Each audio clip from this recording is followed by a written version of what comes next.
ಶ್ರದ್ಧೆಯಿಂದ ಇವತ್ತು ನಾವು ಆಚರಣೆ ಮಾಡ್ತಾ ಇದ್ದೀವಿ. ಅವರ ಉದ್ದೇಶ, ಅವರ ಶ್ರಮ, ಅವರ ನಿಷ್ಠೆ, ಅವರ ಕಾಯಕ, ಅವರ ಗುರಿ ಹೇಗಿತ್ತು ಅನ್ನೋದು ನಮ್ಮ ಶಿವರಾಮ ರೆಡ್ಡಿ ನಿಮ್ಮೆಲ್ಲರಿಗೂ ಮನಮುಟ್ಟುವಾಗಿ ತಿಳಿಸ್ಕೊಟ್ಟಿದ್ದಾರೆ. ಇನ್ನು ಕೆಲವು ಶಿಕ್ಷಕರು ಕೆಳಗಡೆ ಹೋಗಿ ಪ್ರಸಾರ ಪ್ರಾರಂಭ ಆಗಿರ್ತಕ್ಕಂಥ ಸಂಸ್ಥೆಗಳು ಎಲ್ಲರೂ ಕೂಡ ಬಂದಿದ್ದಾರೆ. ಎಷ್ಟು ಗುರು ಆಗಬೇಕಾದ್ರೆ ಸಾಮಾನ್ಯ ಬದುಕಲ್ಲ ಅದು. ಯಾಕೆ ಗುರು ಆಗಬೇಕು ಅಂತಂದ್ರೆ ನಮ್ಮ ಪೂಜ್ಯ ಡಾಕ್ಟರ್ ಬಾಲಗಂಗಾಧರನಾಥ ಸ್ವಾಮಿಗಳು ಹೇಳ್ತಿದ್ರು, ಮುಂದೆ ಗುರಿ ಇರಬೇಕು, ಹಿಂದೆ ಯಾರು ಇರಬೇಕು ಅಂತ ಹೇಳ್ತಿದ್ರು ಗುರು.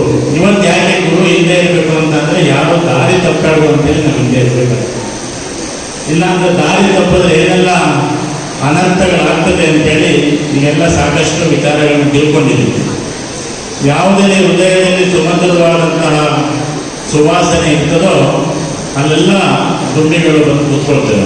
ನೋಡಿ, ನೀವೆಲ್ಲ ಈಗ ಆಟಿ ಎಲ್ಲಿ ಸಿಹಿ ಇರ್ತದೋ, ಎಲ್ಲಿ ಜೇನು ಇರ್ತದೋ ಅಲ್ಲಿ ಸಿಹಿಯನ್ನು ಹೀರುವಂಥ ಯಾವ ಸ್ಕೂಲ್ಗೂ ಹೋಗಿಲ್ಲ, ಏನು PhD ಮಾಡಿಲ್ಲ, ಎಲ್ಲಿ ಸುವಾಸನೆ ಇರ್ತದೋ, ರುಚಿ ಇರ್ತದೋ ಅಲ್ಲಿ ಹೋಗಿ ಕೂತ್ಕೊಳ್ತಾರೆ. ಹಾಗೆ ಒಂದು ಶಿಕ್ಷಣ ಸಂಸ್ಥೆಯನ್ನು ನಾವು ಖಾಸಗಿ ಸಂಸ್ಥೆಯವರು ಭಾಳ ಉತ್ತಮ ರೀತಿಯಲ್ಲಿ ನಾವೆಲ್ಲ ಕಟ್ಟಿ ಬೆಳೆಸ್ತಾ ಇದ್ದೀವಿ. ಹೀಗೆ ಒಬ್ಬರು ಮಹಾಸ್ವಾಮೀಜಿಯವರು ತುಮಕೂರಿನಲ್ಲಿದ್ದಾರೆ, ರಾಮಕೃಷ್ಣ ಆಶ್ರಮದವರು.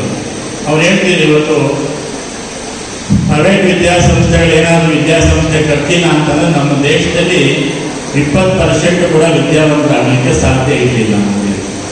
ಯಾಕೆ ಮಾತನ್ನು ಹೇಳ್ತಾ ಇದ್ದೀನಿ ಅಂತಂದರೆ ನೀವೆಲ್ಲ ಗೊತ್ತು, ನಾವು ಸರ್ಕಾರದ ನಿಯಮ ಪ್ರಕಾರ ಏನಾದ್ರು ಸಂಬಳ ಕೊಡಲಿಕ್ಕೆ ಪ್ರಯತ್ನ ಮಾಡಿದ್ರೆ ಒಂದು ವಿದ್ಯಾರ್ಥಿಯಿಂದ ಒಂದು ವರ್ಷಕ್ಕೆ 80ರಿಂದ 1 ಲಕ್ಷ ರೂಪಾಯಿ ನಾವು ಫೀಸನ್ನು ತಗೊಳ್ಬೇಕಾಗ್ತದೆ. ಯಾಕೆ ಅಂತಂದರೆ ಗೊತ್ತಿಲ್ಲ, ಇವತ್ತು ಸರ್ಕಾರ ಒಬ್ಬ ವಿದ್ಯಾರ್ಥಿ ಮೇಲೆ ಪ್ರತಿ ವರ್ಷ 80ರಿಂದ 90 ಸಾವಿರ ಖರ್ಚನ್ನು ಮಾಡ್ತಾ ಇದೆ. ಆದರೆ ಖಾಸಗಿ ಸಂಸ್ಥೆಯಲ್ಲಿ ಎಷ್ಟು ಬರ್ತಾ ಇದೆ? ಬಿಲ್ಡಿಂಗ್ ಕಟ್ಕೊಂಡು ನಮ್ಮ ಶಿವರಾಮ ರೆಡ್ಡಿ ಹೇಳಿದ್ರು, ಇನ್ನೇನೋ ಒಂದು ವ್ಯವಸ್ಥೆ ಮಾಡಿದ್ರೆ ಎಷ್ಟು ನಮಗೆ ಅಲ್ಲಿ ಸಂಪಾದನೆ ಆಗ್ತಿತ್ತು. ಇವತ್ತು ಶಿಕ್ಷಣ ಸಂಸ್ಥೆಯನ್ನು ಕಟ್ಟಿ ಬೆಳೆಸೋದು ಬಹಳ ಕಷ್ಟ. ಯಾವುದೋ ಒಂದು ಕಾರ್ಪೊರೇಟ್ ಸಂಸ್ಥೆಗಳು ಇವತ್ತು ಬೇಕಾದಷ್ಟು ಎಲ್ಲೋ ಕಲ್ಯಾಣಿಗೆ ಅಷ್ಟು ಇರ್ಬೋದು, ಆದರೆ ತಾಲೂಕು ಮಟ್ಟದಲ್ಲಿ, ಜಿಲ್ಲಾ ಮಟ್ಟದಲ್ಲಿ ಖಾಸಗಿ ಸಂಸ್ಥೆಯನ್ನು ಇಷ್ಟು ಜನಕ್ಕೆ ನೋಡಿ, ಆಗ ನಿಮಗೆಲ್ಲ ಗೊತ್ತೀಗ ಸಂಸ್ಥೆಗಳು 300 ನಮ್ಮ ಹಾಸನ ಜಿಲ್ಲೆಯಲ್ಲಿ ಇದೆ. 6,000 ಶಿಕ್ಷಕರು ಕೆಲಸ ಮಾಡ್ತಾ ಇದ್ದಾರೆ. ಸುಮಾರು 50,000 ವಿದ್ಯಾರ್ಥಿಗಳು ಖಾಸಗಿ ಒಂದು ಶಿಕ್ಷಣ ವ್ಯವಸ್ಥೆಯಲ್ಲಿ ವಿದ್ಯಾಭ್ಯಾಸವನ್ನು ಮಾಡ್ತಾ ಇದ್ದಾರೆ.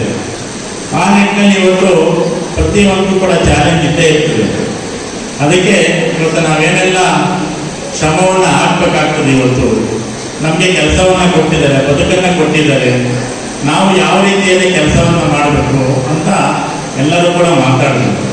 ಆದರೆ ಶಿಕ್ಷಕರ ವೃತ್ತಿ ಎಷ್ಟು ಪವಿತ್ರವಾದದ್ದು ಅಂತೇಳಿ ನಮ್ಮ ಶಿವರಾಮ ರೆಡ್ಡಿಯವರು ಬಹಳ ವಿಶೇಷವಾಗಿ ನೀವೆಲ್ಲರಿಗೂ ಮನಮುಟ್ಟುವಾಗಿ ಒಂದಷ್ಟು ಮಾತುಗಳನ್ನ ಆಡಿದ್ದಾರೆ. ನಮ್ಮ ಸ್ವರೂಪ್ ಪ್ರಕಾಶ್ ಅವರು ಕೂಡ ನಿಮ್ಮೆಲ್ಲರ ಜೊತೆಯಲ್ಲಿ ಇರ್ತೀವಿ.